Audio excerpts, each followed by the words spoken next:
So first of all हम सब जानते हैं हमारी सेल मेम्ब्रेन सिलेक्टिवली परमिएबल है, ये हमें अच्छे से पता है. सो some substances like carbon dioxide and oxygen can pass through the cell membrane using a process called diffusion. तो देखिए काफी सारे ऐसे सब्सटेंसेस होते हैं जिनका इन एंड आउट मूवमेंट होता है. जैसे कि कौन कौन से सब्सटेंसेस होते हैं जो सेल के लिए जरूरी होते हैं. वाटर हो गया, राइट, वाटर हमने ले लिया. और साथ ही साथ काफी सारी गैसेस होती हैं, gases like oxygen and carbon dioxide. इसी तरीके से न्यूट्रिएंट्स, भाई न्यूट्रिएंट्स भी बहुत इंपॉर्टेंट होते हैं सेल के लिए. तो ये जो सब्सटेंसेस हैं इनका इन आउट लगा रहता है सेल में, ठीक है. और ये प्रोसेस किसकी प्रोसेस से होता है? डिफ्यूजन की प्रोसेस से होता है. So in exact words the movement of substance from a region of high concentration and to a region of low concentration is called diffusion. तो अगर हम एग्जैक्ट वर्ड्स में बोले डिफ्यूजन क्या है, तो डिफ्यूजन है भाई the transport or movement of substances from higher concentration to lower concentration. तो जब diffusion होता है ना, उसका एक रूल है, there is a rule for diffusion कि movement तो होगा किसका, substances का, in a cell और cell के बाहर, but उसकी condition है और वो क्या है कि जो movement होगा substances का वो एक higher concentration से हमेशा lower concentration के region में होता है. और इसी प्रोसेस को हम क्या बोलते हैं? डिफ्यूजन बोलते हैं. आगे समझ में? अब आगे देखिए, तो अभी मैंने आपको बताया कि काफी सारे सब्सटेंसेस हैं, इन एंड आउट मूव करते हैं सेल के, उसी प्रोसेस को हम डिफ्यूजन बोलते हैं. तो उसका एक एग्जांपल हम देख लेते हैं. तो मैंने आपको ये भी बताया कि एक रूल है डिफ्यूजन का कि हायर कंसंट्रेशन से हमेशा लोअर कंसंट्रेशन में जो सब्सटेंसेस हैं वो मूव होती हैं. अब यहाँ पर हम एग्जांपल लेते हैं कार्बन डाइऑक्साइड का. हमारी बॉडी में बहुत सारे सेल्स हैं. अब देखिए सेल को अगर हम ले तो सेल के अंदर बहुत सारी एक्टिविटीज भी परफॉर्म होती हैं. भाई बहुत सारे फंक्शंस को परफॉर्म करता है ना ये सेल. अब इस सेल के अंदर बहुत सारी एक्टिविटीज हो रही हैं, फंक्शंस हो रहे हैं, तो क्या जनरेट होती है? कार्बन डाइऑक्साइड जनरेट हो जाती है. क्या जनरेट हो जाती है? कार्बन डाइऑक्साइड जनरेट हो जाती है. अब इस सेल में बहुत सारी कार्बन डाइऑक्साइड हो गई है. और अगर हम कंपेयर करें सेल के बाहर से सराउंडिंग से, तो वहां पर जो कार्बन डाइऑक्साइड है उस रीजन में वो कैसी है? काफी कम है. तो यहाँ पर हम देखें तो जो हायर कंसंट्रेशन है कार्बन डाइऑक्साइड की वो कहाँ है? सेल के अंदर है. यहाँ पर क्या है? सेल के अंदर बहुत सारी कार्बन डाइऑक्साइड है, तो यहाँ हायर कंसंट्रेशन हो गई. अब सेल के बाहर कार्बन डाइऑक्साइड कैसी है? कंपैरेटिवली बहुत कम है. तो बाहर जो कार्बन डाइऑक्साइड होगी उसका कंसंट्रेशन कैसा है? लो कंसंट्रेशन है. तो यहाँ पर क्या होगी? यहाँ पर डिफ्यूजन होगा कार्बन डाइऑक्साइड का. कैसे? From inside to outside, from higher concentration to lower concentration carbon dioxide है वो सेल के बाहर निकल जाएगी और इस तरीके से क्या होगा? डिफ्यूजन होगा. तो यहाँ पे देखिए there is a high concentration of substances inside the cell और एंड लेस और low concentration outside the cell, the substances will move outside. ये आपको समझ आ गया, राइट?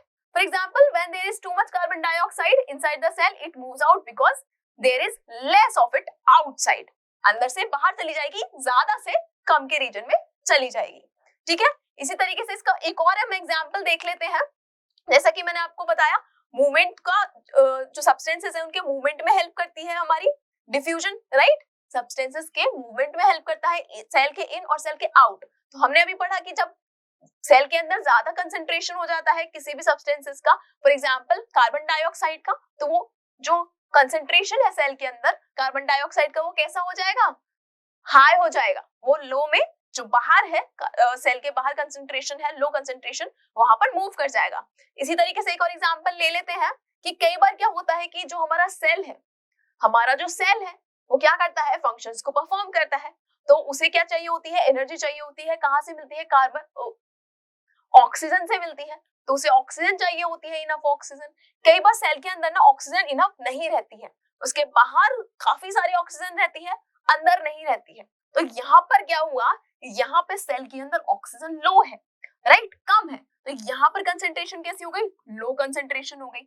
बट सेल के बाहर आप देखोगे इनफ ऑक्सीजन आपको दिखाई दे रही है, बहुत ज्यादा ऑक्सीजन आपको दिखाई दे रही है. तो बाहर जो ऑक्सीजन का कंसंट्रेशन है वो कैसा हो जाएगा?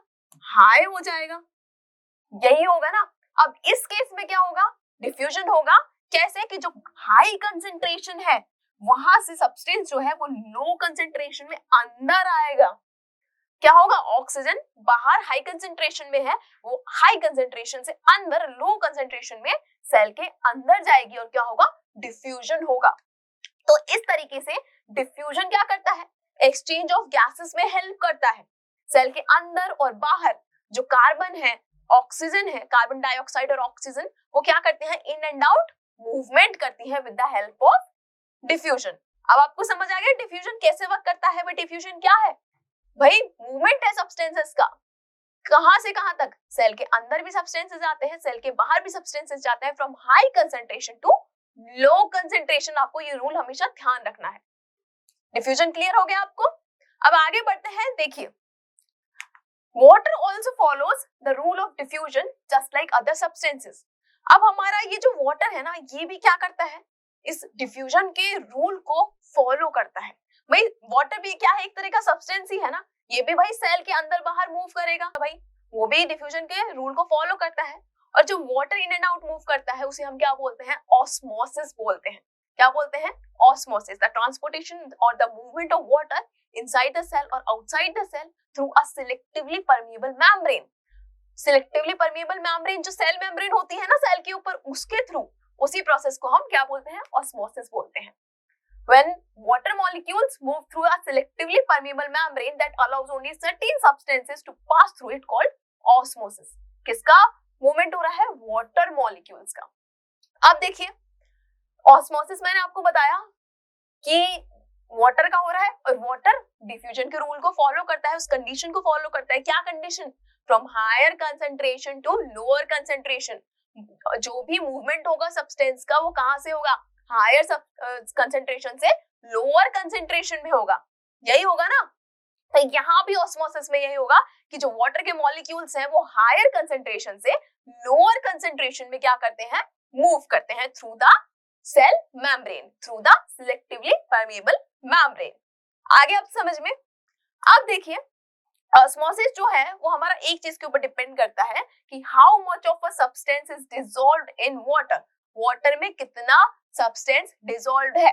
और इसे समझने के लिए हमें पहले क्या समझना होगा, हमें समझना होगा पहले सॉल्यूशन को, कि सॉल्यूशन क्या होता है।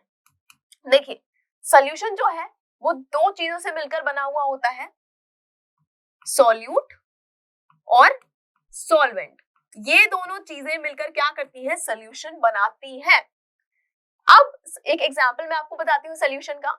आपको एनर्जी बहुत कम फील हो रही है, आपको बहुत थकावट फील हो रही है, आपको इंस्टेंट एनर्जी चाहिए। आप क्या करते हैं, आप पानी में ग्लूकोज घोलकर पी लेते हैं, यही करते हैं ना, पानी में ग्लूकोज डाला 1 चम्मच 2 चम्मच और आपने पी लिया। तो यहाँ पर होता क्या है, आप लेते हैं ग्लास, ग्लास में आप डालते हैं पानी और पानी में मैंने डाला हमारा ग्लूकोज और ग्लूकोज इसमें मैंने मिक्स कर दिया। तो यहाँ पर जो ग्लूकोज आप डालते हैं ना, जो घोली जाती है चीज, उसे हम बोलते हैं सोल्यूट। और जिस चीज में आप सोल्यूट को घोलते हैं उसे हम बोलते हैं सॉल्वेंट। तो यहाँ पर ग्लूकोज हमारा सोल्यूट है जिसे घोला जा रहा है और हमारा वाटर यहाँ पे सॉल्वेंट है जिसमें घोला जा रहा है।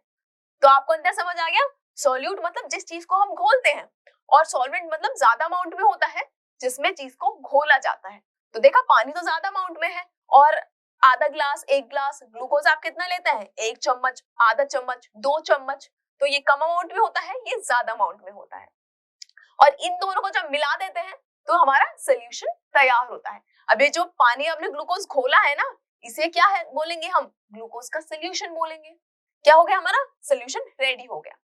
ठीक है, अब देखो यहाँ पे ये बोल रहा है कि जो ऑस्मोसिस है वो इस चीज के ऊपर डिपेंड कर रहा है कि पानी में कितना आपने सब्सटेंस घोला हुआ है, जो हमारा सॉल्यूट है वो कितना है, उसका अमाउंट कितना है सॉल्वेंट में, उसके ऊपर हमारा ऑस्मोसिस डिपेंड करता है। इसे हम आगे अभी पढ़ेंगे, अभी आप इतना ही समझिए। ठीक है, आगे देखिए ऑस्मोसिस कब होता है, when osmosis occurs when there is more concentration of the dissolved substance, water moves across the selectively permeable membrane towards the area which have low concentration। यहाँ पे आ गया ना ये कि किस चीज के ऊपर डिपेंड करता है ऑस्मोसिस, सब्सटेंस के ऊपर कि कितना पानी में घुला हुआ है, कितना सॉल्यूट सॉल्वेंट में घुला हुआ है। तो ऑस्मोसिस भी तभी होता है जब कि ये हमारा क्या हो गया, पानी है, ठीक है, और उसमें कितना हमने सॉल्यूशन में सॉल्वेंट घोला हुआ है। अगर पानी, यहाँ पे देख लो, यहाँ पे हमने बहुत ज्यादा सॉल्यूट घोला हुआ है, बहुत ज्यादा हमने सब्सटेंस वाटर में घोला हुआ है, तो यहाँ पे पानी कैसा होगा, कम होगा।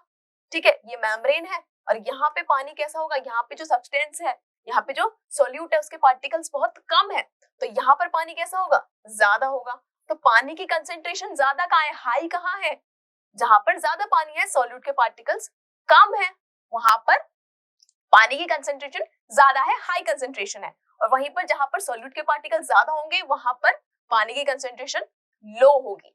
ठीक है, तो यहाँ पर जो ऑस्मोसिस है वो इस चीज के ऊपर डिपेंड करता है कि कितना सब्सटेंस खुला हुआ है।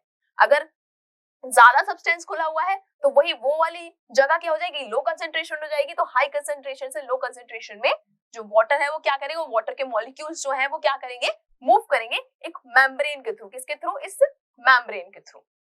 आगे आपको समझ में, अब आगे बढ़ते हैं। यहाँ पे आप देख सकते हैं, यहाँ पे आपको इजीली ये दिखाई दे रहा होगा कि ये देखो कंटेनर है, कंटेनर में ये मेम्ब्रेन, फॉर एग्जांपल ये हमारी सिलेक्टिवली परमेबल मेम्ब्रेन है, ये हमारी सेल मेम्ब्रेन है। ठीक है, इमेजिन कर लीजिए ये एक सेल है, अब ये सेल मेम्ब्रेन है, ठीक है, ये दूसरा सेल है, ये सराउंडिंग्स बाहर है। ठीक है, आप ये एग्जांपल मान लीजिए। अब इधर आप देखोगे यहाँ पर ये सॉल्यूट के पार्टिकल्स बहुत ज्यादा है, किसी भी सब्सटेंस के पार्टिकल्स जो पानी में घुले हुए हैं वो बहुत ज्यादा है और यहाँ पर कम है। तो यहाँ पर हमारी कंसेंट्रेशन हो जाती है, क्या हो जाती है, लो, और यहाँ पर हमारी कंसेंट्रेशन हो जाती है वाटर की हाई। यहाँ जहाँ वाटर ज्यादा वहां वाटर की कंसेंट्रेशन भी ज्यादा। तो वाटर कहाँ मूव करेगा, इस मेम्ब्रेन के थ्रू हाई कंसेंट्रेशन से लो कंसेंट्रेशन में मूव करेगा। देख रहे हो आप, इस तरीके से इस मेम्ब्रेन के थ्रू मूव करेगा, और इसी को हम क्या बोलते हैं, ऑस्मोसिस बोलते हैं। ये आपको क्लियर हो गया। अब आगे बढ़ते हैं, एग्जांपल्स पढ़ते हैं ऑस्मोसिस के। कुछ एग्जांपल्स मैं आपको बताती हूँ ऑस्मोसिस के। पहला तो ये कि यूनिसेलुलर फ्रेश वाटर ऑर्गेनिजम्स होते हैं ना, ये जो यूनिसेलुलर फ्रेश वाटर ऑर्गेनिजम्स है पानी में रहते हैं। ठीक है, ये एक सिंगल सेल्ड होता है इनका। अब इन्हें क्या होता है, कई बार पानी की जरूरत होती है, पानी को इन्हें अपने अंदर लेना होता है। तो बाहर क्या होता है, भाई पॉन्ड में रह रहे हैं, फ्रेश वाटर में रह रहे हैं, कहीं भी वहां पर पानी बहुत ज्यादा होता है, हाई कंसेंट्रेशन में होता है। कई बार सेल को पानी की जरूरत पड़ जाती है, सेल के अंदर पानी बहुत कम हो जाता है, तो हाई कंसेंट्रेशन से ऑस्मोसिस के थ्रू सेल के अंदर क्या आता है, पानी आ जाता है। इसी तरीके से जो प्लांट्स होते हैं वो भी वाटर का इंटेक ऐसे ही करते हैं सेल के अंदर। कई बार पानी, भाई जो प्लांट सेल है, प्लांट्स जो होते हैं उनको तो पानी के लिए बहुत इंपॉर्टेंस होती है, पानी बहुत इंपॉर्टेंट होता है उनके लिए काफी सारी एक्टिविटीज को परफॉर्म करने के लिए। तो उनके सेल के अंदर भी पानी कैसे जाता है, ऑस्मोसिस के थ्रू ही जाता है। तो ये आपको बहुत अच्छे से समझ आ गया। अब कई बार क्या होता है कि जो प्लांट सेल, फॉर एग्जांपल आप ले लीजिए, प्लांट सेल है, उसमें पानी क्या हुआ, पानी का इंटेक बहुत ज्यादा हो गया, पानी बहुत ज्यादा बढ़ गया। अब ये पानी उसे क्या करना है, बाहर निकालना है अपनी सराउंडिंग्स में। तो क्या करता है भाई, वो जो पानी है वो लूज कर देता है, from higher concentration to lower concentration, अपनी सराउंडिंग्स में उसे बाहर निकाल देता है। तो इस तरीके से भाई ये जो ऑस्मोसिस है जो हम पढ़ रहे हैं यहाँ पर यूज होता है। ठीक है, एग्जाम्पल्स आपको बहुत अच्छे से समझ आ गए। अब आगे बढ़ते हैं, बहुत इंपॉर्टेंट टॉपिक है, बहुत ध्यान से आपको पढ़ना है और समझना है। तो देखिए क्वेश्चन यहाँ पे लिखा हुआ है, what happens to a cell if we put it into a sugar or salt solution. क्या होगा अगर हम किसी सेल को किसी शुगर या सॉल्ट के सॉल्यूशन में डाल दें। तो देखिए इस क्वेश्चन का आंसर हम ढूंढेंगे इस टॉपिक में, इस टॉपिक को हम पढ़ेंगे। इसमें हमें 3 तरह के सॉल्यूशंस दिए हुए हैं कि जो सॉल्यूशंस होते हैं वो कितने तरीके के होते हैं, ठीक है, और उनकी क्या कंडीशन है और उनका क्या रिजल्ट आएगा। तो ये हम पढ़ेंगे और समझेंगे और इस क्वेश्चन का आंसर ढूंढने की कोशिश भी करेंगे। ठीक है, तो पहला हमारे पास सॉल्यूशन दिया गया है यहाँ पे, हाइपोटोनिक सॉल्यूशन। कौन सा सॉल्यूशन, हाइपोटोनिक सॉल्यूशन। अब इस सॉल्यूशन में क्या होता है, when the liquid outside a cell has more water than inside. इस सॉल्यूशन में कंडीशन क्या होती है कि ये जो आउटसाइड होता है किसी भी सेल का, उसमें सराउंडिंग्स में ज्यादा वाटर होता है कंपेयर टू सेल। तो मैंने आपको बताया था सॉल्यूशन के बारे में, ठीक है, कि हायर कंसेंट्रेशन लोअर कंसेंट्रेशन होती है, पानी बाहर ज्यादा है और सेल के अंदर कम है। दूसरा हमारे पास सॉल्यूशन है आइसोटोनिक सॉल्यूशन। आइसोटोनिक सॉल्यूशन में क्या है कि when the liquid outside the cell has the same amount of water as inside. Surroundings में भी सेम अमाउंट है और सेल में भी सेम अमाउंट ऑफ वाटर है, कंसेंट्रेशन कैसी है, इक्वल है। तीसरा सोल्यूशन है हाइपरटोनिक सोल्यूशन। अब इस सोल्यूशन में क्या है, when the liquid outside the cell has less water than inside, कि ये जो बाहर लिक्विड है ये कैसा है, सेल के कम है और सेल के अंदर ज्यादा है। सेल के अंदर हाई कंसंट्रेशन है और बाहर लो कंसंट्रेशन है वाटर की। तो ये तीन तरह के सोल्यूशन होते हैं। मैंने आपको इनकी कंडीशन भी बता दी। अब हमने जो भी पढ़ा है उसको यूज करेंगे और इनका रिजल्ट समझेंगे। तो मैंने आपको बताया था कि यहाँ पर क्या है कि आउटसाइड में तो क्या है, बहुत वाटर है। आउटसाइड बहुत वाटर है मतलब हाई कंसंट्रेशन है, आउटसाइड में हाई कंसंट्रेशन है, और इनसाइड द सेल क्या है, लो कंसंट्रेशन है। क्या है, लो कंसंट्रेशन। तो यहाँ पर क्या होगा भाई, क्या होगा अगर पानी बाहर ज्यादा और अंदर कम है, तो भाई पानी जो है वो हाई कंसंट्रेशन से अंदर लो कंसंट्रेशन मूव करेगा, हाई कंसंट्रेशन से अंदर लो कंसंट्रेशन मूव करेगा, और जो सेल है वो क्या हो जाएगा, स्वेल अप हो जाएगा, फूल जाएगा। इसका एग्जाम्पल मैं आपको एक बताती हूँ। आपने देखा होगा आपकी मम्मी क्या करती हैं, इस तरीके से एक ग्लास लिया, कोई कंटेनर लिया, उसमें पानी फिल किया और उसमें एक छोटी सी पिचकी हुई सी किशमिश डाल दी। ये आप घर पे भी कर सकते हैं, आज ही करके देखिएगा। पानी लीजिएगा थोड़ा सा किसी कंटेनर में, उसमें पिचकी हुई जो किशमिशें होती हैं वो डाल दीजिएगा। उसको कुछ टाइम आप रखोगे, रात भर आप रख के देखना, सुबह आप देखोगे वो जो किशमिश है वो कैसी हो जाती है, फूल जाती है, एकदम मोटी हो जाती है, फूल जाती है, पानी भर जाता है उसके अंदर। उसके अंदर क्या होता है, जो पानी है वो अंदर चला जाता है। तो यहाँ पर होता क्या है कि जो पिचकों सी किशमिश थी हमारी, इसके अंदर पानी बहुत कम था, बिल्कुल सूखी हुई किशमिश होती है ना, तो पानी अंदर कम है, मतलब लो कंसंट्रेशन है ना अंदर वाटर का, और जो पानी आपने कंटेनर में डाला है वहां पानी ज्यादा है, वहां हाई कंसंट्रेशन है पानी का। तो क्या होगा, यहाँ पे ऑस्मोसिस होगा, हाई कंसंट्रेशन से पानी लो कंसंट्रेशन में चला जाएगा और जो आपकी किशमिश है वो फूल जाएगी, स्वेल अप हो जाएगी, राइट। इस तरह के सोल्यूशन को हम क्या बोलते हैं, हाइपोटोनिक सोल्यूशन बोलते हैं। ये आपको अच्छे से समझ आ गया, बाहर सराउंडिंग्स में से पानी सेल के अंदर आएगा। अब दूसरा टाइप सोल्यूशन हमने पढ़ा हाइपरटोनिक सोल्यूशन। हाइपरटोनिक सोल्यूशन में ऑपोजिट होता है इसका। इसमें क्या होता है कि इस तरीके से कंटेनर है, इसमें हमने पानी लिया, ठीक है। अब मैंने इसमें क्या किया, मैंने इसमें शुगर या सॉल्ट डाल दिया। मैंने क्या किया, यहाँ पर शुगर या सॉल्ट डाल दिया। ये पानी है, मैंने इसमें शुगर एंड सॉल्ट मिक्स कर दिया। अब यहाँ पर मैंने क्या किया है, मैंने सॉल्वेंट में सोल्यूट डाल दिया है, और अब मैं लेती हूँ एक अंगूर, मोटा सा अंगूर। अंगूर देखा है कैसे स्वेल्ड अप होता है, फ्लफी फ्लफी होता है। इसे मैंने रात भर रखा, सुबह उठकर मैंने देखा तो हमारा जो अंगूर है वो कैसा हो जाता है, पिचक जाता है, पिचकू सा हो जाता है। क्यों, ऐसा क्यों हुआ, क्योंकि देखो अंगूर के अंदर पानी ज्यादा था, ठीक है, तो यहाँ पर हाई कंसंट्रेशन हो गई पानी की, और हमने जो सोल्यूशन बनाया था उसमें हमने शुगर या सॉल्ट डाल के क्या किया, पानी का अमाउंट, जो पानी का कंसंट्रेशन है वो कैसा कर दिया, लो कर दिया। हमने पानी का कंसंट्रेशन क्या कर दिया, लो कर दिया। तो अब क्या होगा, यहाँ पर पानी का कंसंट्रेशन लो है, अंगूर का कंसंट्रेशन ज्यादा है, तो जो पानी है वो अंगूर से निकलकर बाहर सोल्यूशन में चला जाएगा, ठीक है, ये होगा। और उसके बाद ये जो हमारा सेल है, ये हमारा अंगूर है, ये क्या हो जाएगा, पिचक जाएगा। क्या होगा, ये श्रिंक हो जाएगा। The cell loses more water than it gains and causing it to shrink.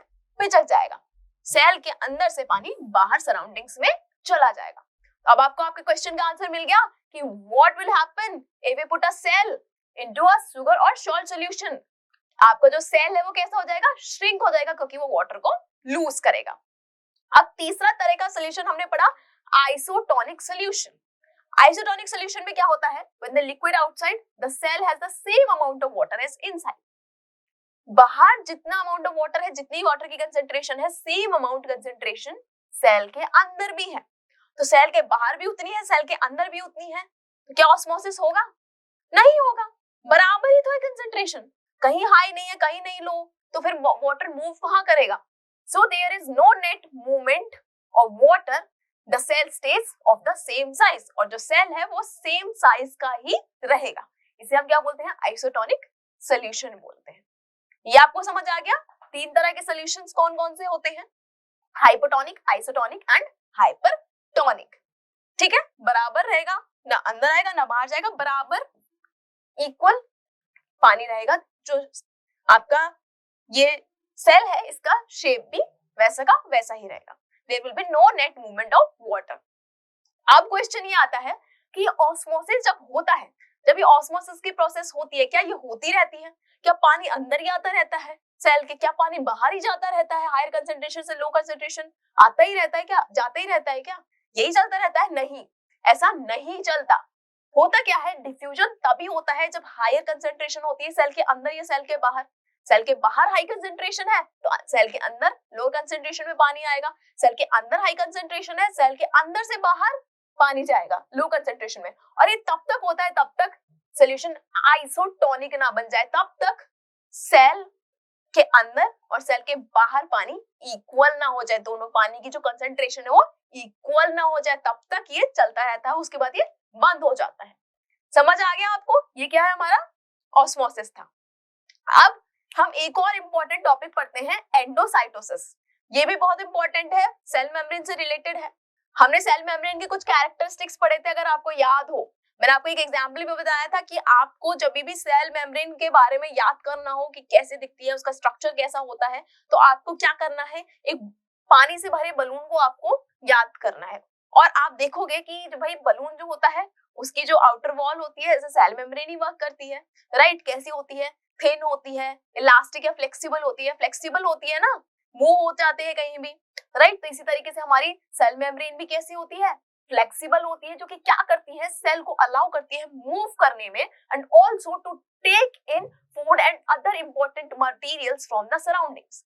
तो ये हमारा अगर कोई सेल है, इसके आसपास एक कोई फूड पार्टिकल या कोई भी इंपॉर्टेंट सब्सटेंस है, ये इस सेल को अंदर लेना है। ये सेल क्या करेगा, इसे एनगल्फ करेगा। एक इंपॉर्टेंट वर्ड आपको यहाँ याद रखना है, एनगल्फ। ठीक है, एनगल्फ मतलब टू टेक इट इनसाइड, अंदर ले लेगा, एनगल्फ कर लेगा। तो ये होता क्या है कि सेल मेम्ब्रेन की ये क्या होती है, हमारी फ्लेक्सिबल होती है, तो ये मूव करते करते क्या करती है, सेल पार्टिकल को ना अपने अंदर ले लेती है, एनगल्फ कर लेती है। इस तरीके से ये फ्लेक्सिबल होती है तो मूव करती है, मूव करते करते देखो इस तरीके से, पहले तो इतना पास था, इसके पास जाएगी, फिर अपने आप को मोल्ड करेगी, ठीक है, और ये फिर फूड पार्टिकल जो है इसके बिल्कुल इस तरीके से एक पाथ बना लेगी फूड पार्टिकल को अंदर लेने का, ठीक है, और इन दी एंड ये फूड पार्टिकल को अंदर ले लेगी। क्या करेगी, इस फूड पार्टिकल को एनगल्फ कर लेगी, ठीक है। और इस प्रोसेस को हम क्या बोलते हैं, एंडोसाइटोसिस बोलते हैं। क्या बोलते हैं, एंडोसाइटोसिस। इसका एक बहुत अच्छा एग्जांपल मैं आपको बताती हूँ, अमीबा। अमीबा क्या करता है कि अपने फूड पार्टिकल को, अब भाई अमीबा के हाथ पैर होता है क्या, देखें अमीबा क्या है, सिंगल सेल्ड ऑर्गेनिज्म है, हाथ पैर तो होते नहीं है, कहां से भाई फूड लाएगा ये। तो ये क्या करता है, एंडोसाइटोसिस की हेल्प से मूव करता है अपने फूड पार्टिकल की तरफ, फूड पार्टिकल को अंदर इस तरीके से एनगल्फ करता है। इसके अंदर ही क्या होता है, फूड पार्टिकल का डाइजेशन होता है। अब फूड पार्टिकल से क्या हो गया, डाइजेशन हो गया, न्यूट्रिएंट निकाल लिए, क्या बच गया, वेस्ट मटेरियल बच गया। अब उस वेस्ट मटेरियल को क्या करेगा, ये इसी तरीके से बाहर भी निकाल देगा। जिस तरीके से फूड पार्टिकल को अंदर लिया वैसे ही इसको बाहर भी निकाल देगा। आगे आपको समझ में, इस प्रोसेस को हम क्या बोलते हैं, एंडोसाइटोसिस बोलते हैं। एग्जांपल मैंने आपको बताया इसका, amoeba acquires its food through this process. ये आपको बहुत अच्छे से क्लियर हो गया। तो इस सेशन में हमने क्या क्या कवर किया, हमने पढ़ा डिफ्यूजन के बारे में। डिफ्यूजन क्या होता है, movement of substances in and out of a cell, right. फिर हमने पढ़ा ऑस्मोसिस, जो कि डिफ्यूजन का एक टाइप है। ऑस्मोसिस में भी क्या होता है, जो मूवमेंट होता है सब्सटेंसेस का, जैसे कि वाटर का इनसाइड और आउटसाइड मूवमेंट होता है सेल के, राइट। ये भी क्या करता है, डिफ्यूजन की जो रूल है उसको फॉलो करता है, जो कि क्या है दोनों का rule, movement of substance from higher concentration to lower concentration. उसके बाद हमने तीन तरह के सोल्यूशन पढ़े, राइट। तीन तरह के कौन कौन से सोल्यूशन थे, hypotonic, isotonic and hypotonic. And फिर उसके बाद हमने पढ़ा एंडोसाइटोसिस के बारे में। आई होप ये आपको बहुत अच्छे से क्लियर हो गया होगा। अगर आपको कोई भी छोटा सा भी डाउट है, इसके सारे जो नोट्स हैं वो विद्या माइंड ऐप के ऊपर अवेलेबल है, आप जाकर उन्हें वहां पर पढ़ सकते हैं, इजीली अपने डाउट्स को क्लियर कर सकते हैं, right. So this is all about this session. इस चैप्टर को हम कंटिन्यू करेंगे हमारे नेक्स्ट सेशन में। तब तक के लिए keep watching Vidya mind. Thank you very much.